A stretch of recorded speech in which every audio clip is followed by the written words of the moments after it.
The presence of 3 Chinese warships in the Tasman Sea has rattled the governments of Australia and New Zealand. The destroyer, frigate and supply vessel were conducting live-fire drills 500 kilometres from the eastern coast of Australia, well within the bounds of international law, says Beijing. The exercises and training activities always maintained safe, standardised and professional operations.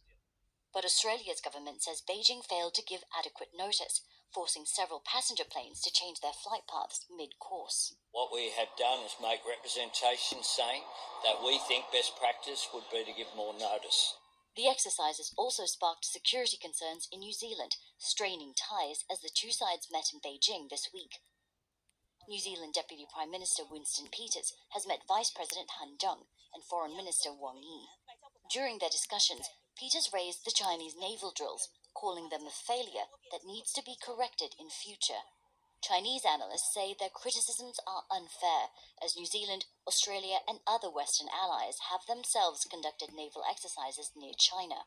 There's a strong message here that China today has the capability to do the things that was done on us, that is being done on us. It's just being reciprocated. Peters also raised concerns about a recent economic agreement signed between Beijing and the Cook Islands, a former New Zealand colony in the South Pacific. According to a Foreign Ministry statement, Wang Yi responded, "All countries, regardless of size, strength or weakness, are equal and have the right to choose a development path that suits them." Despite their differences, Winston Peters says dialogue with Beijing is more important than ever. China is New Zealand's largest trading partner, and it has so far resisted joining the AUKUS security alliance formed by the US, UK and Australia to counter China's growing presence in the Asia-Pacific. The presence of Chinese military vessels that far south reflects Beijing's growing maritime capability and confidence.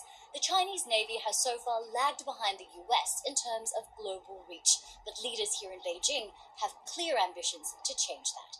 Katrina Yu, Al Jazeera, Beijing. So, some facts on Navy. The United States is able to build one submarine a year.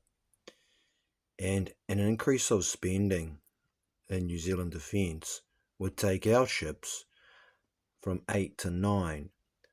Chinese have 730 vessels in their navy. It's the largest navy in the world.